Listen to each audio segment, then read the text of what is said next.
Pois não. Bem, esse é mais um vídeo do canal do Urim.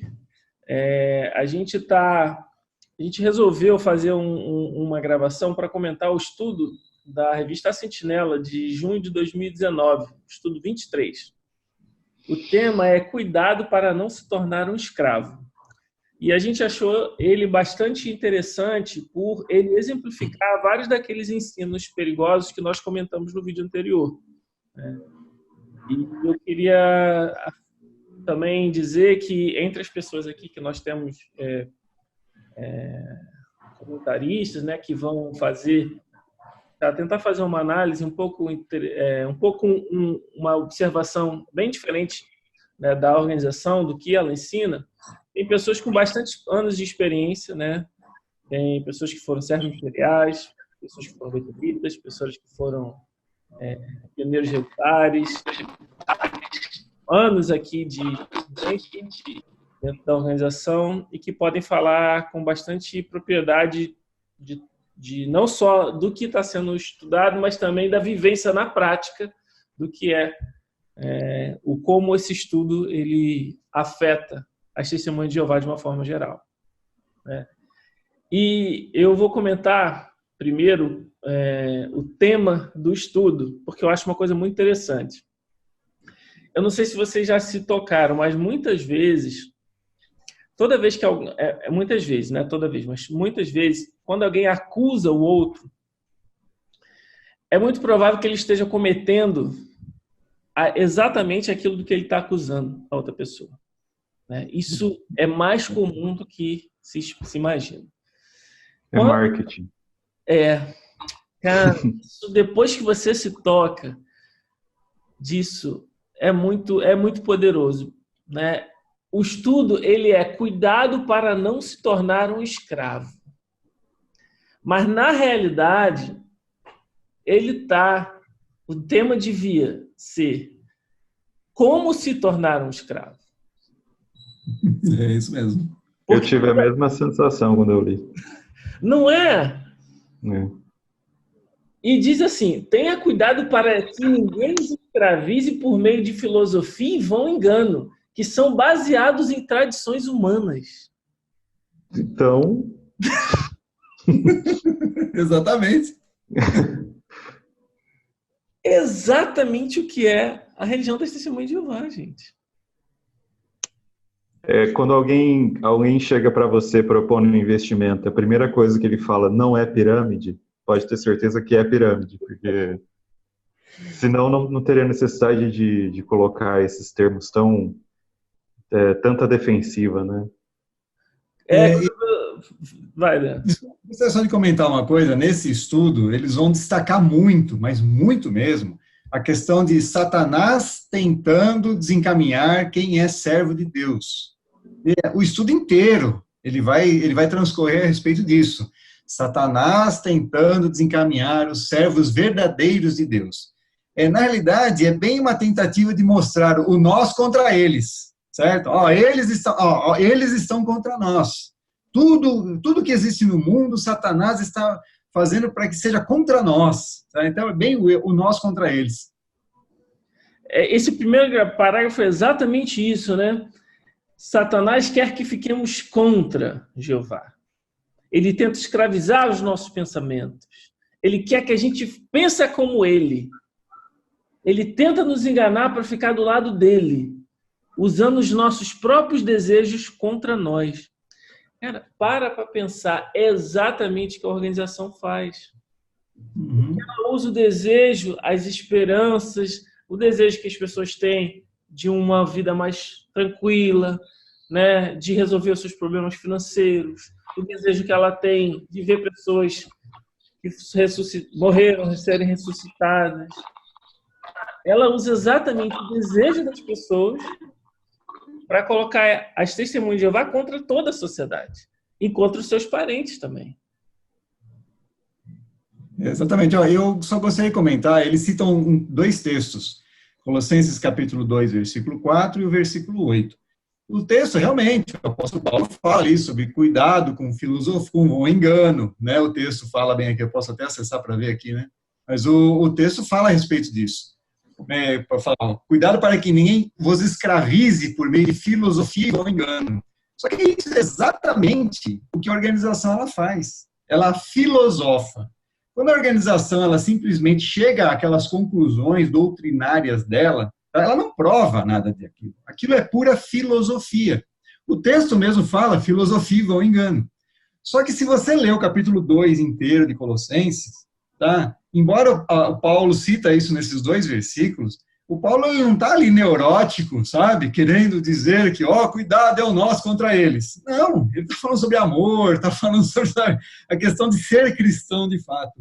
E ele cita essas coisas. Não que estas coisas são as principais coisas desse capítulo, entende?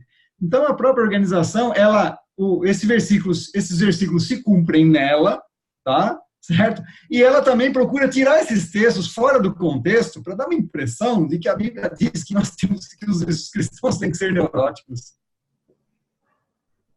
Outro texto, eu não vou saber de cor qual que é o texto, mas aquele texto que a gente não deve confiar em nada sem consultar para ver se... Não importa de quem seja, né? Não importa de quem seja. A organização geralmente usa esse texto para dizer que a gente não deve confiar em pessoas externas, né? Mas para confiar no governante cegamente. Esse é um problema que, como o Urim falou, é aquela coisa... Eu não sei se é o termo mais adequado, mas é o efeito espelho da psicologia, né? Você ataca no outro aquilo que você sabe que você faz. Então é meio que a organização tenta dizer para as pessoas assim: olha, cuidado com aquela pessoa ali, que ela é falsa, ela fala mal dos outros pelas costas. Mas, na verdade, tudo que ela está falando, na verdade, ela refere a si mesma sem perceber, ou às vezes percebendo. Porque é ela que trata dessas filosofias de tentar que as pessoas parem de acreditar nos outros, mas acreditem cegamente nelas. Só que talvez o grande problema das testemunhas de Jeová, que elas não percebem, e foi durante muito tempo eu também não percebi, até que eu comecei a separar, é que elas não conseguem separar o que é Deus, o que é organização, o que é corpo governante. Então, tudo que o corpo governante fala, é o corpo governante que está falando. Primeiro, tentem separar isso. E não achar que é porque o corpo governante falou, que é Deus que está falando. Lembre-se que eles são humanos. Então, é preciso a gente raciocinar se aquilo vem de Deus ou se vem de um corpo humano, né? Se vem de um grupo de humanos, de líderes humanos. Então, esse é o problema. A filosofia, tudo que eles aplicam usando esse texto, não vem uma aplicação bíblica, mas vem uma aplicação da cabeça deles. Eles acham que isso se aplica na questão de faculdade, então eles vão convencer vocês que a Bíblia proíbe faculdade, quando na verdade essa é uma explicação deles, e eles não vão provar isso de maneira nenhuma, porque nos tempos bíblicos as coisas que a gente tem hoje não são as coisas que tinham naquela época, então a gente depende muito da explicação ou do malabarismo, né, filosófico deles, ou seja, para a gente não cair na filosofia, no vão engano deles, né, de outras pessoas, mas cair no vão engano deles. Na experiência teogônica humana da relação com Deus, com o divino, com o imponderável, eu acho que um perigo maior que você pode encontrar nesse caminho é exatamente está falando de achar que fulano de tal está falando em nome de Deus. Porque aí você vira o quê? Nada, né? Você vira um ateu. Porque se o Mr. Whisky, 12 anos lá, fala uma coisa e você acha que ele está falando como Deus, você é um ateu, porque o cara é um humano. Você não sabe nada de Deus, absolutamente nada. Você não sabe nem onde fica, você acha que ele está lá nos Estados Unidos. Então, cria pessoas com uma limitação, assim, gravíssima de experiência religiosa. Por isso que é uma seita, porque não é uma experiência religiosa, você achar que 8, 9 caras estão falando pelo nome de Deus. E tem uma outra coisa que eu queria acrescentar, é que, novamente, se você for seguir o que a Bíblia diz, Paulo, ele tinha o ensino que seria considerado hoje um ensino superior. Lucas, o ensino que ele tinha naquela época, não existia universidade, mas ele era médico, né? Ou seja, o que se existe de universidade naquela época foi o que ele teve. né? Então, a gente teria exemplos de pessoas na Bíblia que fizeram o que seria hoje um ensino superior. Não, exatamente. Ó, você, por exemplo, pega os evangelistas. Mateus, ele era um cobrador de impostos, ele era uma pessoa que tinha posses. Então, ele era alfabetizado. A gente sabe que, naquela época, menos de 2% da população era alfabetizada, certo? Então, Mateus, ele era alfabetizado. Marcos, ele era alfabetizado. Ele era de uma família rica. Então, ele tinha o que seria o tal do ensino superior. Aquelas pessoas todas que escreveram, de fato, a Bíblia, todos eles eram, tá, alfabetizados. E também tinham também cursos superiores. Paulo, por exemplo. Agora, Pedro, por exemplo, Pedro e João, na realidade, também existem até comentaristas que acreditam que não foram, de fato, Pedro e João que escreveram aqueles outros livros, né? Que foram pessoas que escreveram em nome deles, porque eles eram analfabetos, certo? Eles eram trabalhadores comuns, analfabetos. Mas, realmente, todos aqueles que escreveram a Bíblia, eles tinham ensino superior. Tá? Então, o próprio fato de se tentar condenar a educação secular é algo assim que vai contra o que o próprio Deus ele usou, no caso, para poder falar assim, vai contra aquilo que o próprio Deus usou para escrever a própria Bíblia, certo? É isso. Nesse segundo parágrafo tem um ponto aqui que eu gostaria de comentar, que tem a ver com o que já foi falado, né? É o seguinte, diz aqui, olha, Paulo, olha como é que ele é novamente para gerar essa neurose, né? Essa neurose nas pessoas. Ele fala assim, Paulo falou para os ungidos com o Espírito Santo, ele não falou para descrentes. E se naquela época os cristãos corriam perigo, imagina hoje. Então, ele fala, né, que Satanás foi lançado para a terra, ele está fazendo de tudo para desviar. Então, ele vai gerando em você essa neurose de que, cara, se os ungidos precisavam desse conselho, se era naquela época, hoje em dia... Então, esse objetivo, esse estudo também ele gera uma neurose. Né? Você fica neurótico em cima do que foi falado aqui. Que vai chegar na questão de a galinha pintadinha do diabo, o Coca-Cola, ao contrário, é alô diabo, porque, tipo assim, você fala tanto do diabo que as pessoas parecem que uma religião, uma seita serve mais para se proteger do diabo do que para se aproximar de Deus. Né? Exatamente. E outra coisa interessante, essa afirmação também, olha como que eles já começam a lavagem cerebral. Ele fala assim, não foi para descrentes, foi para cristãos que tinham sido ungidos com o Espírito Santo. Ele falou, eles afirmaram isso, citam ali Colossenses 1, 2 e 5. Na verdade, esse negócio de cristãos ungidos com o Espírito Santo, onde é que isso está escrito na Bíblia? Não está escrito na Bíblia em lugar nenhum. Apenas nas publicações deles. Eles chegaram a essas conclusões. Eles já começam dizendo, né? Olha, tá vendo? Cristãos ungidos com o Espírito Santo. As pessoas já entram ali, já achando que realmente são cristãos ungidos com o Espírito Santo. Não eram nada, certo? Tá? Então, eles já começam a, inclusive, colocar coisas para deixar as pessoas neuróticas. E aqui tem outra coisa, né? Característica muito, muito presente, né? Neurótica e culpada, né? Porque ele monta assim, olha, e se por acaso notarmos que alguma tática de Satanás já afetou nossa mente, no próximo estudo a gente tem a solução para vocês. Espera a semana que vem. Certo? Não pode ler. Aproveita a semana, então. Hein? Mais ou menos. Não, é ridículo isso. Sabe, é uma forma assim de já preparar a mente das pessoas para celebrar o que elas vão receber na semana que vem. Né? Que aliás, está sendo nessa semana aqui, né?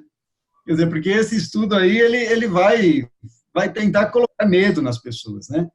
E, assim, nós vamos comentar ainda, né? Mas ali para baixo, no próximo tópico, que fala sobre tentados em se envolver com idolatria, esse é o tópico que está aqui, né?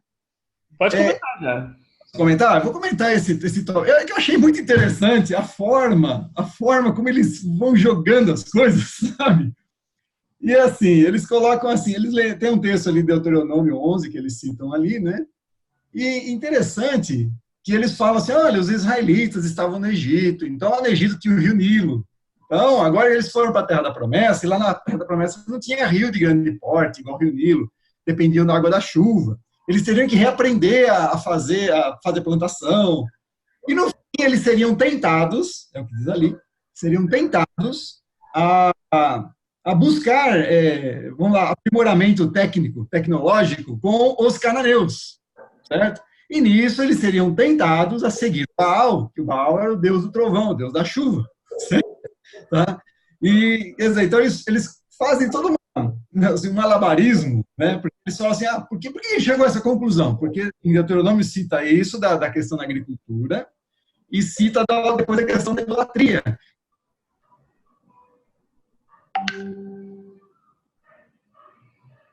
E o Adriano travou. Que agrícolas dos cananeus para fazer com que os israelitas eles ficassem, digamos assim, adorando deuses falsos, tá? Só que veja bem, em lugar nenhum, certo? Lugar nenhum erudito bíblico chegou a esta conclusão. Eu acho que a sociedade de Torre de Vigia, eles deveriam pegar esse artigo, certo? E publicar ele, sei lá, sabe, num artigo de mestrado, de doutorado. Defender esta tese, deveriam ir perante uma comissão de eruditos, tá? Eruditos em grego, em hebraico, ou teólogos, certo? E lá tentar defender essa tese que eles colocaram aqui. Tá? Só que eles apresentam como se fosse uma verdade absoluta. Só que eu tenho certeza que se eles fossem apresentar isso diante de um comitê de estudiosos de verdade, eles iriam passar uma vergonha horrível. O que vocês acham que eles não colocam lá, na tradução do Novo Mundo, o nome dos tradutores, dos eruditos gregos, hebraico deles? Por que eles não fazem isso? Porque eles iam passar vergonha. Eles não têm, certo? Eles são um bando de amadores. Aí os caras leem esse negócio aqui, certo? E escrevem essa coisa aqui, tá? E dizem para as testemunhas de Jeová que isso é a pura verdade. Quando na verdade não é. É a opinião deles. Ou, como diz o apóstolo Paulo, é filosofia e exatamente. Deixa eu fazer uma observação. Eu acho muito interessante esse comentário. Uma forma de gerar conhecimento sólido é quando você abre para críticas, né? É assim que o conhecimento científico ele se consolida, né? Você coloca o conhecimento, pessoas vêm, criticam, você melhora, você vê o erro que você estava fazendo, aquilo é construído, né? Esse conhecimento aqui, ele só consegue ser construído da forma como ele é, exatamente porque não tem críticas, porque não é criticado, né?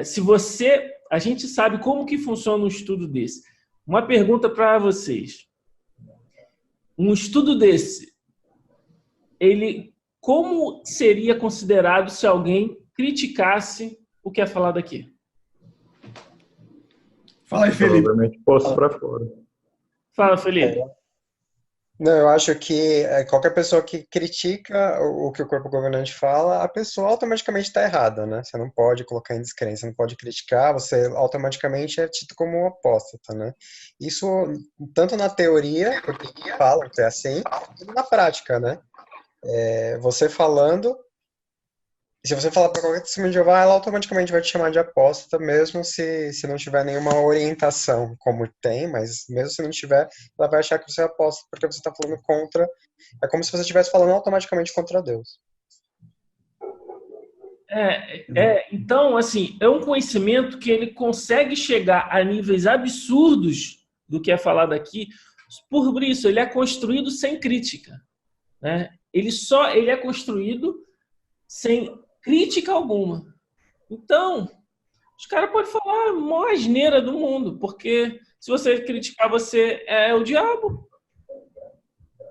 Muito bem. E não dá a chance da pessoa raciocinar por conta própria, né? Porque tudo que é raciocinado contra a organização, está errado, automaticamente está errado. Por mais que o próprio corpo governante, depois, eles mesmos falem algo que entre em contradição com o que eles falaram, mas tudo que a gente fala contra eles está errado. E isso que talvez seja o maior indicativo de seita, porque as testemunhas de Jeová, elas dizem que elas acreditam. E se você for ver o beabá delas, vão dizer que acreditam em Jeová, na Bíblia, elas são guiadas por Jesus Cristo. Mas na prática não é assim. Se o corpo governante fala algo que na Bíblia não é bem assim, elas vão acreditar primeiro no corpo governante e depois elas vão acreditar na Bíblia, né? Porque tem aquelas dizeres de que você tem que acompanhar o carro de Jeová, ou mesmo que uma instrução pareça, você pode não entender no momento. Então, daí tá feito, né, a arapuca. Você tem que automaticamente acreditar. Isso não dá margem de ninguém questionar. Os estudos, né, entre aspas, de A Sentinela, que é feito na organização, nunca é feito com base para que as pessoas debatam um assunto. Elas não podem debater. Elas têm que apenas seguir o script que está na revista. A pergunta está lá, mas você tem que responder o que está na revista. Malemar, você pode pegar um assunto de fora e trazer, né? Mas tem que ser um assunto de fora que já tenha sido publicado em outras publicações. E também com muito cuidado. Se você falar alguma coisa de outra revista que entre em contradição, pode ser do próprio corpo governante, você vai ser taxado como apóstata. Então isso que assim talvez seja uma das maiores provas de que são uma seita fechada e que eles não conseguem perceber essa dissonância cognitiva na cabeça deles. Se A é A e B é B, se a sentinela fala que A é B, eles aceitam automaticamente, sem colocar esses dois argumentos em contradição e perceber que não é assim. E eu vou acrescentar uma outra, que assim, também para quem não conhece como é um estudo desse tipo de estudo numa congregação. Eles incentivam muito a você falar com suas próprias palavras, está escrito. Né? Na verdade, isso é uma técnica. Né? Se você apenas lesse o que estava aqui, você como publicador sentado ali, você ia ter um nível de absorção daquilo. Quando você pede para a pessoa internalizar e colocar com as suas próprias palavras, na realidade você está fazendo com que aquela pessoa reforce aquele conceito. Né? Quando eu não admito que eu fale algo que seja contrário, então eu só vou reforçar o que está no estudo. Então, eu posso até não acreditar, mas se eu falar várias vezes com minhas palavras, eu vou terminar acreditando. Estudos recentes de psicologia mostram isso. Né? Se você fizer uma pessoa repetir determinadas coisas, dado um certo tempo, dado um certo número de repetições, você vai acreditar naquilo que você está repetindo.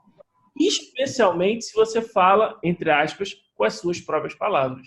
Então, isso é uma técnica que é documentada na psicologia, marketing, né, estudos pedagógicos. Eles utilizam aqui. Né? Muito bom. Muito bem. Então, nesse estudo, a gente percebe o seguinte, uma tática que a organização usa. Ela vai falar aqui sobre as 3 táticas que Satanás usou contra os israelitas. Agora eu vou falar da tática que a organização usa contra as testemunhas de Jeová, certo? Então, eles pegaram aquele caso dos israelitas, o caso lá né, sei lá, a necessidade que eles tiveram, e eles destacaram 3 coisas aqui. Primeira, é que Satanás tentou se aproveitar de um desejo normal dos israelitas. Eles queriam sobreviver, né? O segundo é que ele tentou se aproveitar de desejos imorais, certo? E o terceiro, ele fez os israelitas esquecer quem Jeová realmente é. Então, são as 3 coisas que eles conseguiram, de todo aquele relato, conseguiram tirar essas 3 coisas. Por que isso? Porque agora eles vão pegar essas 3 coisas e vão tentar aplicar às pessoas de hoje. Tá? Vão dizer as táticas que Satanás usa hoje, certo? Então, eles vão falar lá sobre a questão essas táticas de desejos normais, tudo mais e tal, né? E vão falar sobre Satanás faz pessoas esquecer quem Jeová realmente é, né? E aí eles citam doutrina da Trindade, eles citam lá, tiraram o nome Jeová da Bíblia, quando na realidade o Testamento nunca teve o nome Jeová, certo?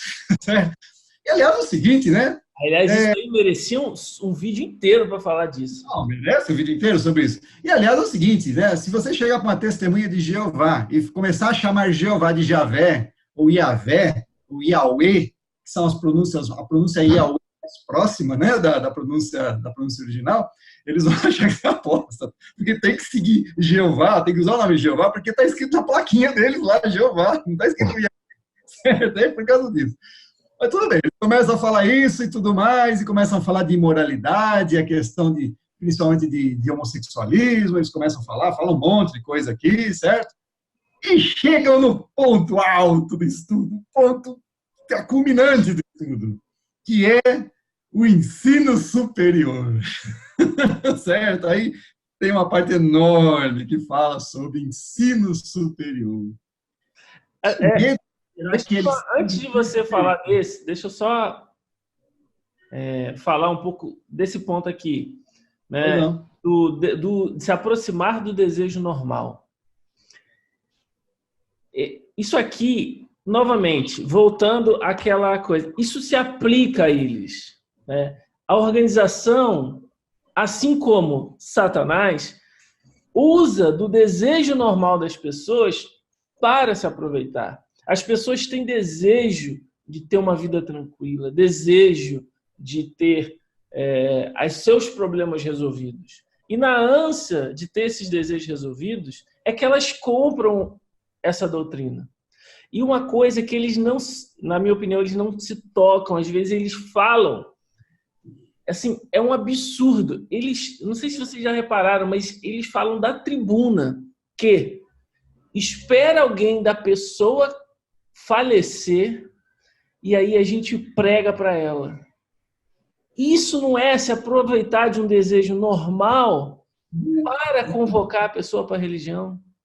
Não é exatamente a tática que ela fala aqui, que é de Satanás? O que aconteceu agora no massacre, né? Nesse massacre que teve no Brasil, mais recentemente, onde as testemunhas de Jeová estiveram em peso. Eu sei porque eu sou da região, e eu sei que elas foram convocadas para se aproveitarem da situação, para proclamarem as verdades, né, das testemunhas de Jeová. O problema é que elas acham muito, dentro do coração delas, que elas estão ajudando as pessoas a descobrirem uma verdade. Mas, na verdade, elas estão pegando um sentimento ou uma lamentação das pessoas, uma fragilidade, né? Uma comoção coletiva, algo que pegou o Brasil inteiro, e elas vão pegar essa oportunidade, esse gancho, para divulgar o marketing delas, a doutrina delas. Raramente elas vão para ajudar as pessoas a conhecerem apenas a Deus. Não, elas vão aproveitar a oportunidade para distribuir revistas, fazer horas, tanto que eu perguntei se é um desejo íntimo, né, de realmente ajudar essas pessoas a conhecerem a Deus e as coisas boas que a Bíblia fala. Por que nessa ação coletiva de colocar vários carrinhos no funeral, por que é contadas horas? Porque a empresa ela pede isso, né? Porque você não está divulgando a Deus, você está divulgando uma religião, e por causa disso algumas pessoas elas se sentem atraídas. Vários momentos, várias experiências mostram que as próprias testemunhas de Jeová publicam em suas revistas, que a pessoa nunca ouviu as testemunhas de Jeová. O dia que ela estava fragilizada, a testemunha de Jeová falou num ponto que ela estava precisando ouvir, e por isso abriu as portas. E é algo que as seitas, a propaganda, ela se aproveita muito, né? Ela coloca esse desejo nas pessoas de algo para depois fisgar. E é algo extremamente perigoso. Como a própria revista está falando, Satanás ele se aproveita dos desejos naturais. E é mais ou menos o que as testemunhas de Jeová fazem. Elas se aproveitam de uma situação para atrair fiéis. E no segundo, é outra coisa muito interessante. Ele fala assim, a segunda tática de Satanás, usar desejos imorais. Na verdade, aqui, os estudos mais recentes mostram que esses desejos eles também são naturais. Desejo a sexualidade é algo natural do ser humano. Não é um desejo imoral, né? Então, a organização, ela se aproveita dos desejos naturais para gerar culpa, né? É a culpa por você estar sentindo atração por uma garota, por um garoto. São coisas que intrínsecas da experiência humana, o que eles colocam como imorais para gerar culpa, para você ficar preso. Sobre esse ponto aí, eles criticam religiões que são taxadas de permissivas ou que tentam ser inclusivas, né, na questão da diversidade, e realmente tem um movimento muito grande hoje, muito grande não, um movimento, alguns totalmente sem sentido, como a Cidade do Refúgio, em São Paulo, outros com mais substância, como a diversidade católica e tal. Quando eu li, eu fiquei pensando no irmão do filho pródigo, sabe, de Lucas 15, que não aceita que alguém seja recebido na festa do pai. Ele fica assim, incrível isso, eu estou aqui negando meus próprios desejos naturais por uma questão desnecessária, e quando esse pândego chega, você dá uma festa. Então, eu acho que esse movimento de inclusão da diversidade, inclusive algumas religiões presbiterianas, batistas, não são claramente inclusivas, mas são totalmente tolerantes quanto à sexualidade. Eu penso que as Testemunhas de Jeová agora deram um ataque de pelanca, um ataque de ciúme desse Deus, um ciúme édipo nessa figura paterna que eles têm que provar, de que ninguém mais pode entrar no clubinho se eles forem de alguma forma atacados, ou se desvalidar aquilo que eles estão assim tratando como realidade. Foi essa a minha percepção sobre isso. Porque, assim, na verdade, não acho nenhum motivo para parar uma pessoa de adorar a Deus, se ela acredita em Deus, se ela for gay ou qualquer outro tipo de diversidade. Não, exatamente. Se você olhar, por exemplo, a natureza, bom, se as Testemunhas de Jeová seguem a Jeová, que é o Criador, então o Criador da natureza, ele criou o quê? Ele criou animais, né, da natureza, que têm os seus desejos sexuais, certo? Existem animais que eles fazem sexo não só para se reproduzir, mas simplesmente por desejo sexual. Existem muitos animais que são homossexuais, certo? Se isso é errado, então Jeová deveria ter feito o quê? Deveria ter feito diferente, certo? Então, na realidade, o que eles pegam é tentar prender as pessoas, como foi bem comentado, a questão de colocar culpa nas pessoas, certo? Criticam quem pensa diferente deles, certo? Criticam quem pensa diferente, e eles pegam os textos da Bíblia e ficam distorcendo os textos da Bíblia, tá? Porque eles distorcem muito bem, eles pegam só textos fora de contexto e chegam lá e distorcem os textos, e falam, isso é errado, aquilo é errado, não sei o que é errado, certo? Quer dizer, mas assim, o errado, sob o ponto de vista deles, e o errado é que faz as pessoas sentirem medo e sentirem culpa e ficarem presos e escravos deles. Exatamente. Agora a gente pode voltar no ponto do ensino superior. Você queria continuar? Sim, exatamente. Porque, veja, eles citaram essas três coisas, tá? Que é a questão dos desejos naturais, de as pessoas esquecerem quem Jeová realmente é, as questões de desejos imorais, mas vocês percebem que no estudo tem um parágrafo só de cada coisa. Vocês perceberam? Tem um parágrafo só de cada coisa. Aí quando chega lá no ensino superior, tem 1, 2, 3, 4, 5 parágrafos que falam sobre isso, certo?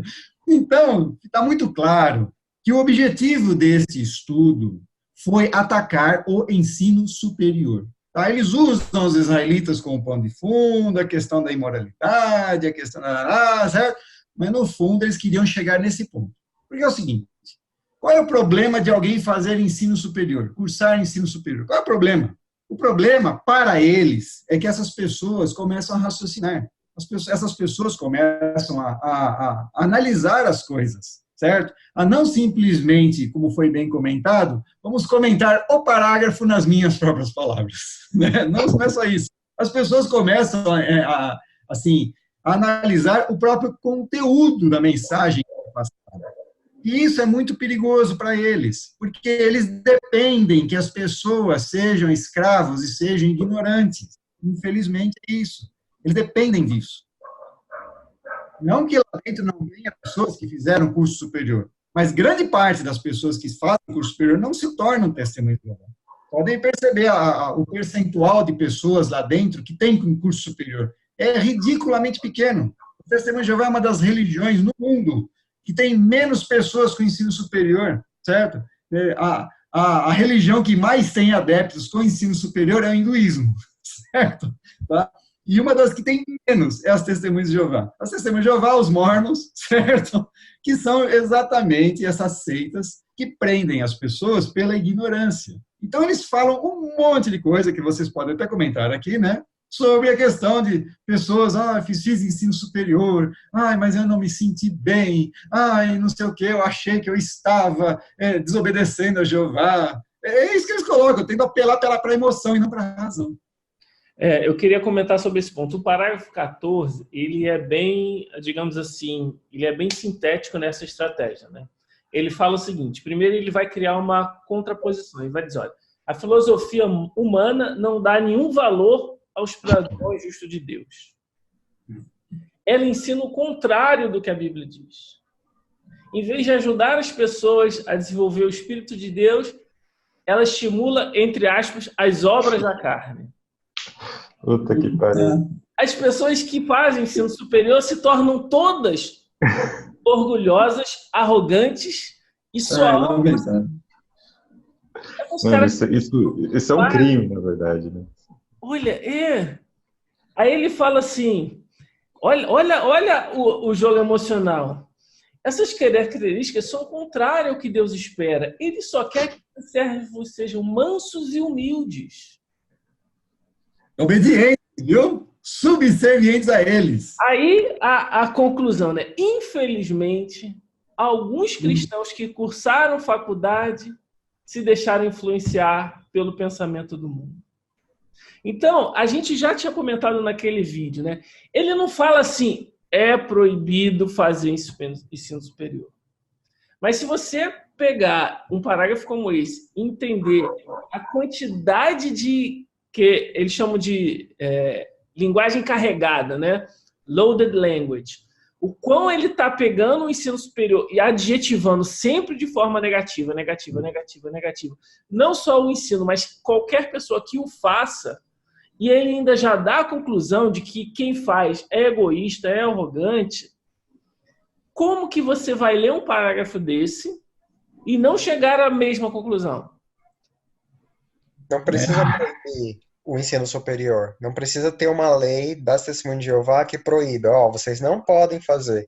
Mas com estruturas de parágrafos como essa, ou com estudos como esse, as Testemunhas de Jeová logo sabem que é errado. Só que algumas, elas, por talvez uma limitação, né, de estudo, elas podem, se você perguntar, elas vão dizer, não, é proibido, elas vão afirmar, embora não esteja escrito em lugar nenhum que as Testemunhas de Jeová sejam proibidas a cursar o ensino superior. Mas como o Urim falou, tudo isso leva a pessoa, no fundo, a chegar à mesma conclusão que eles, de que você vai se tornar uma pessoa arrogante, você vai começar a praticar desejos carnais, e que você vai se afastar de Deus. É como se fosse uma ação direta. Automaticamente, você fez faculdade, você se tornou uma pessoa egoísta, vai começar a pensar em si mesmo e vai abandonar Deus. E Deus, para eles, não é Deus, não é Jeová que eles estão falando, é abandonar a organização das Testemunhas de Jeová.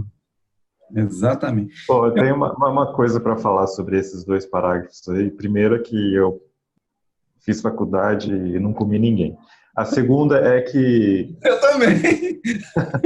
A filosofia humana, no 14, como você mencionou, não dá valor aos padrões justos de Jeová. De qual filosofia humana eles estão falando?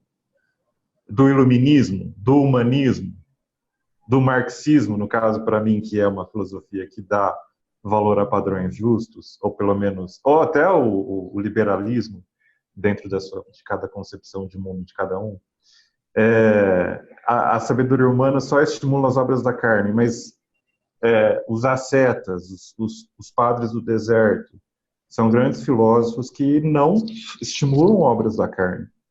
Além de Epicuro, raramente Platão, por exemplo, Sócrates, não estão estimulando obras da carne. E no 13 fala assim,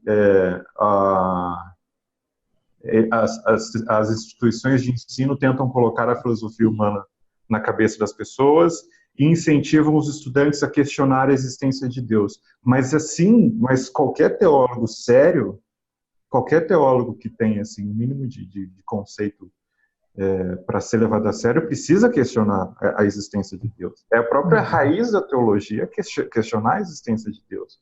E chegar, provavelmente, sendo um teólogo protestante ou católico, e chegar a uma conclusão filosófica de que Deus existe. Pascal, Rahner, Queruga, todo mundo está questionando se Deus existe ou não.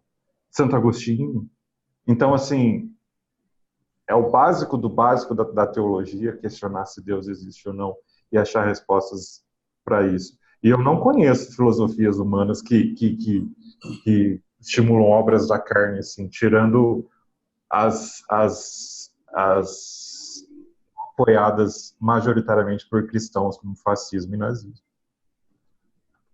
Muito bom. Eu acho que é interessante de tudo isso também de comentar a ideia que o Adriano mesmo falou, de como que eles chegam nessa parte do ensino superior, né? Foi comentado apenas 2 parágrafos sobre outras obras da carne, né? Mas percebam como eles vão desencadeando todo o raciocínio para chegar ao ensino superior.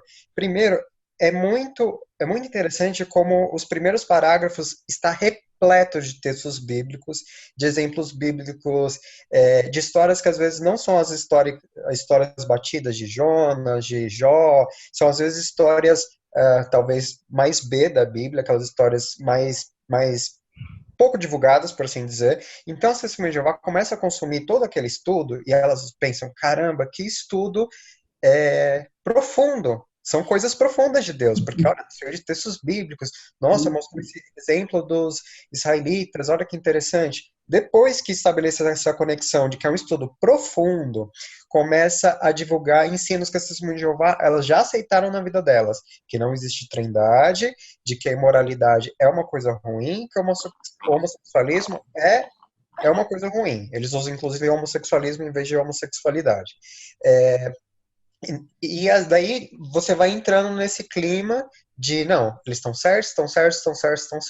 Quando chega na parte do ensino superior, é engraçado que ou eles distorcem os poucos textos que eles falam, ou os parágrafos a seguir não têm textos bíblicos nenhum.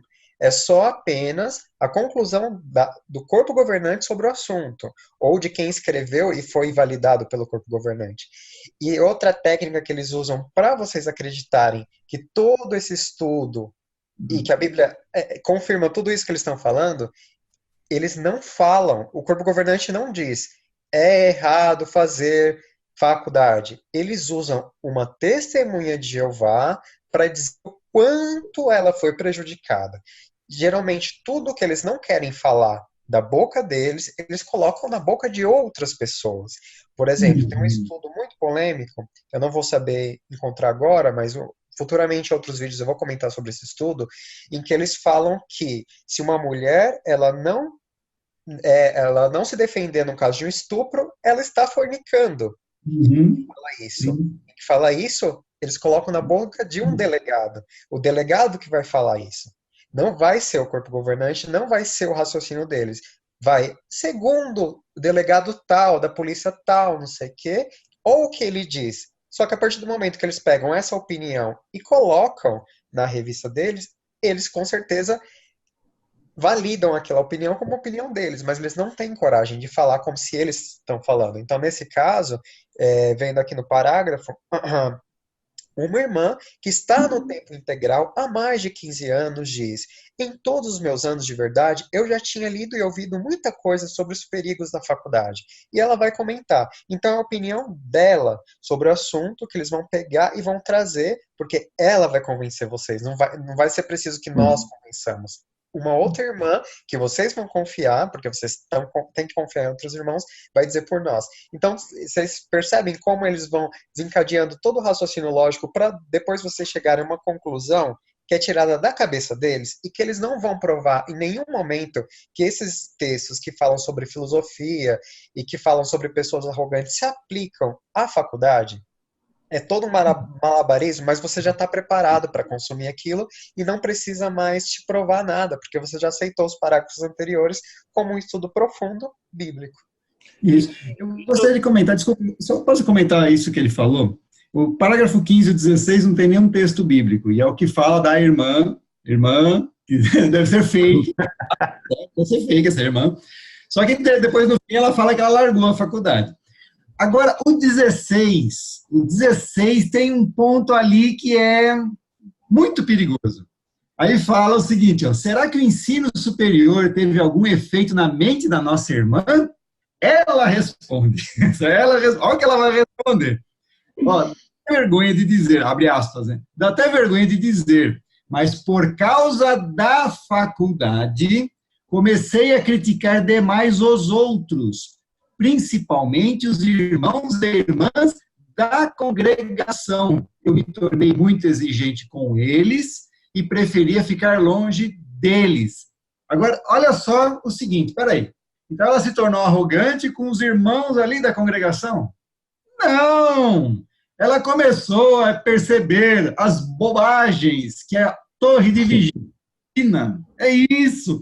Não é o medo deles, do corpo governante, não é você ficar criticando lá o ancião que é semi-analfabeto, certo? Ou ficar criticando a irmã lá, né, humildezinha, só porque agora eu tenho faculdade. Não é nada disso. O medo deles, que eles não escrevem aqui, certo? É que você comece a raciocinar com o seu próprio cérebro, certo? E ver um monte de bobagem que eles ensinam como sendo doutrinas. Assim como diz na Bíblia, né? Ensinam por doutrinas os mandados de homens. Certo? É exatamente isso. É isso que eu gostaria de comentar. Que é um ponto alto do estudo aqui. Você tem alguma coisa a acrescentar, Fábio? Não, eu achei que me deu vontade de fazer uma outra faculdade depois de ver isso. Eu vou me tornar mais exigente, criticar as pessoas. Eu quero, eu vou fazer uma. Eu acho que, na verdade, eu, na minha vida profissional, conheci pessoas que têm ensino superior, que são pessoas limitadíssimas, assim, extremamente limitadas. Então, talvez seria legal o Betel fazer uma lista das faculdades que pode fazer ou não, tipo assim, aquelas EAD que você paga R$ 85 por mês, pode fazer agora. Uma USP, uma Unicamp, uma UFRJ, aí, não, isso aí é proibido. É mais pesado, né? Eu acho interessante outra coisa que, dentro desse comentário do Adriano, é que é o seguinte. Primeiro, nunca eles colocam o criticar num contexto positivo. Né? E assim, quando a gente vai para uma faculdade, a gente aprende que a crítica ela é algo extremamente válido e construtor de conhecimento. Né? Conforme a gente já até comentou, dizer que uma pessoa começou a criticar no mundo real não quer dizer que a pessoa se tornou uma pessoa ruim. Às vezes ela começou a criticar porque agora ela tem bagagem suficiente para contribuir para um assunto que está sendo discutido. Porque quando você não tem nada a contribuir, é fácil você aceitar tudo. Né? Então, você só consegue criticar algo quando você tem alguma bagagem. Né? Então, eles colocam sempre qualquer crítica no potinho das coisas ruins, quando na realidade não é. Né? Inclusive, o ensino ele devia ter mais crítica. Né? O ensino, até o ensino médio, uma das grandes críticas modernas ao ensino é exatamente não criar essa capacidade crítica nas pessoas, que só vai ser criada normalmente no ensino superior. Eu quero saber quando essa capacidade de crítica começar a ser desenvolvida no ensino médio, se eles vão mandar as pessoas sair do ensino médio. Porque aí, né, não vai ter o que eles querem. E um outro ponto que é engraçado, depois que o Felipe mencionou, eu passei a prestar atenção. Como que eles não dizem, quando eles não querem dizer, eles colocam uma terceira pessoa para dizer. E assim, aí às vezes eu ficava assim, não, será que eles encontraram realmente uma irmã disse isso? Olha, sinceramente, Eu acho que não. Mas olha só, essa pergunta não precisa nem ser feita. Sabe por quê? Porque dentre 8 milhões de testemunhos de Jeová, será que não tem alguém que pensa assim? É claro que tem. É claro que tem. E se eu disser, olha, se você pensar assim, eu vou botar o que você falar na revista. Aí vai ter mais gente ainda. Então, na verdade, você não tem que levar em conta o que essa pessoa diz, mas quem escolheu isso para estar no estudo. Né? Porque é como o Felipe falou, o que é colocado aqui, ele é o pensamento do corpo governante. Não é dessa pessoa. Pode até ter uma pessoa que pensa assim, é provável que tenha, existe 8 milhões de testemunhos de Jeová, mas se foi colocado aqui, isso aqui é porque o corpo governante concorda 100% do que é dito aqui. Senão, claro. E outra coisa, ele não colocou um contraponto, né? Ele poderia ter... Você acha que não existe irmãos que fizeram curso superior que têm uma opinião diferente dessa irmã? Inclusive os advogados que orientaram eles a ser assim. Exatamente. O advogado que está defendendo eles lá, né? No caso... No caso de pedofilia. Exatamente, os casos de pedofilia tem advogados que são testemunhas de Jeová, fizeram curso superior e estão agora advogando a favor deles, né? Certo? Então, e vai você a reforma de Betel agora também, deve ter gente com ensino superior, né? Senão vai cair. Sim. E vai você tentar participar de uma dessas reuniões de Betel que acontecem nas assembleias e nos congressos para você ver o que eles estão precisando.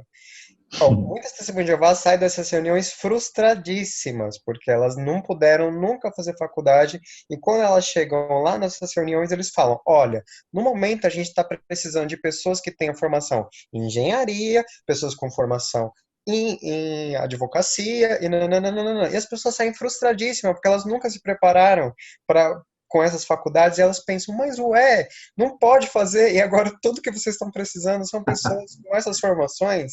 Eu fui pioneiro a minha vida inteira, não estudei, né? E eu sempre fui fiel a Jeová, né? Jeová, entre aspas, fui fiel à organização, né? Certo? E agora chega lá, realmente, nessas reuniões que são feitas para o serviço de Betel, nas assembleias e congressos, pode chegar lá e pode ver, né? Geralmente eles já chegam de cara. Primeiro, mulheres a gente não quer, certo? Que quer homens, certo? Homens solteiros, e que tenham feito engenharia, direito, medicina ou enfermagem, alguma coisa assim, certo?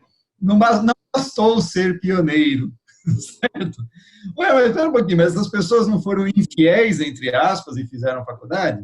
Então, ou será que eles estão achando que eles vão bater na palma na casa de alguém, de um engenheiro, por exemplo, e o engenheiro vai acreditar naquele monte de bobagem que eles certo? O médico vai acreditar naquele monte de asneira, aquelas interpretações malucas que eles fazem na Bíblia, certo? E vai se tornar testemunha de Jeová para depois ser betelita? Jamais! Não, e aí? Muito surreais. O pior, eles batem, né, na porta de 1 bilhão de pessoas. Uma hora, um médico com certo probleminha acontece. Aí esse cara já vai virar relato, vão falar dele, vai dar discurso, vai aparecer lá em cima. Não, porque não sei o quê.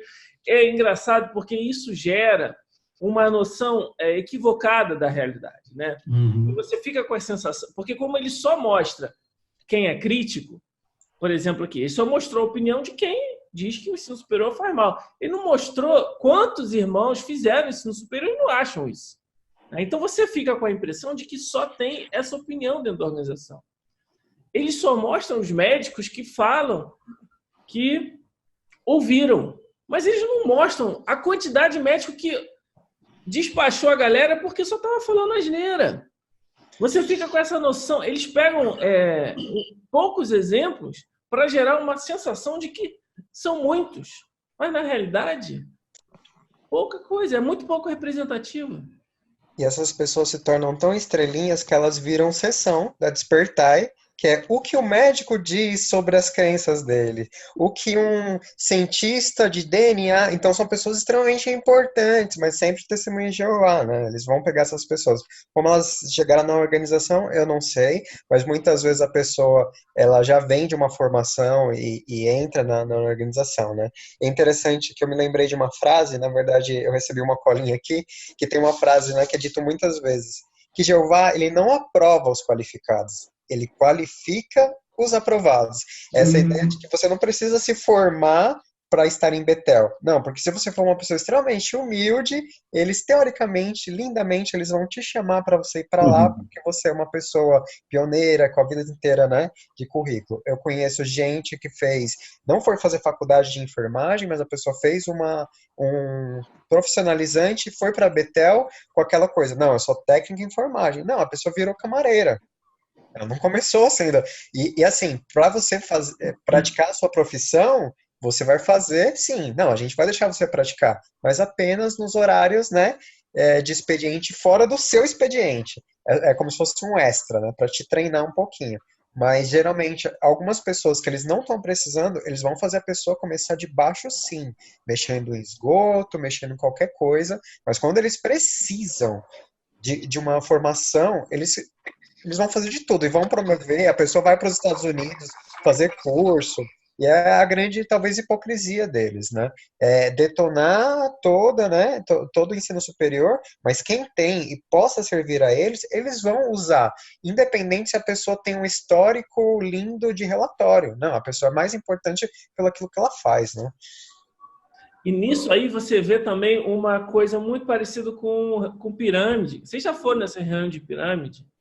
Eles pegam a pessoa, né, que fez mais venda, põe no palco e todo mundo bate palma. Para que todo mundo que está ali embaixo fala, não, se ele pode, eu também posso.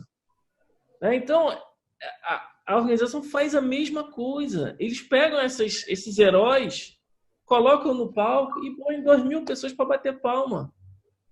É uma técnica que, se você for ver, tem muito de pirâmide nessa.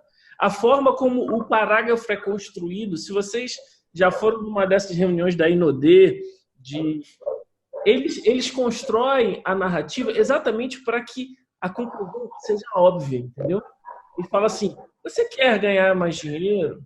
Você está insatisfeito com a quantidade, com o trabalho que você faz hoje? Assim, cria uma construção que, se você disser não, não faz sentido dizer não. Ah, se você diz sim, então preenche esse formulário aqui. Então, é uma construção muito, muito igual, cara. Muito igual.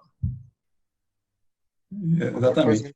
É isso. Então, esse estudo aqui, quando ele fala, ele usa Satanás como isso, né? Certo? Então, na verdade, eles colocam o medo e fizeram toda essa contextualização para chegar no ponto alto, que foi faculdade, e é Satanás quem coloca isso, certo?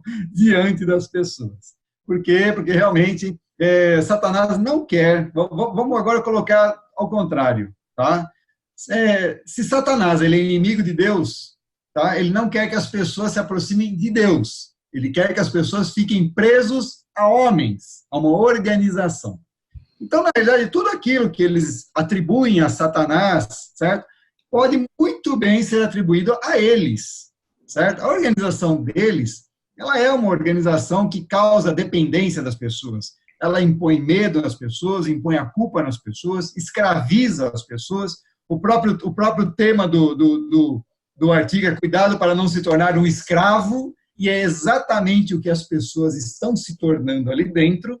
E se tornar-se escravo é por ação de Satanás, então Satanás ele quem está administrando esta organização, certo? Então, é assim, certo? Essa é a conclusão que se chega, porque tudo aquilo que eles dizem que o mundo faz, eles estão fazendo. Então, eles são instrumentos de Satanás. É isso, tá? Não, o que você fala tem sentido, porque, segundo eles, os 3 pontos de escravidão no mundo é pensamento livre, escraviza. Pensamento livre, escraviza. Sexualidade livre, escraviza. Conhecimento livre, escraviza. Então, tipo, eles são escravos do quê? Se você não pode ser livre em nenhum aspecto da sua vida, senão você vai se tornar escravo? Olha só, a reunião está encerrando, eu vou dar um comentário. O vídeo ele está com o prazo finalizado. Eu só queria, então, agradecer, tá, a presença, os comentários. O objetivo desse vídeo é que a gente pudesse, ao contrário do que acontece numa reunião, raciocinar em cima, colocar opiniões verdadeiras, dizer o que realmente a gente pensa com base em tudo que a gente já viveu, já estudou, né? E se você tem alguma opinião, queira deixar nos comentários, fique à vontade, se inscreva no canal para mais conteúdos e até semana que vem.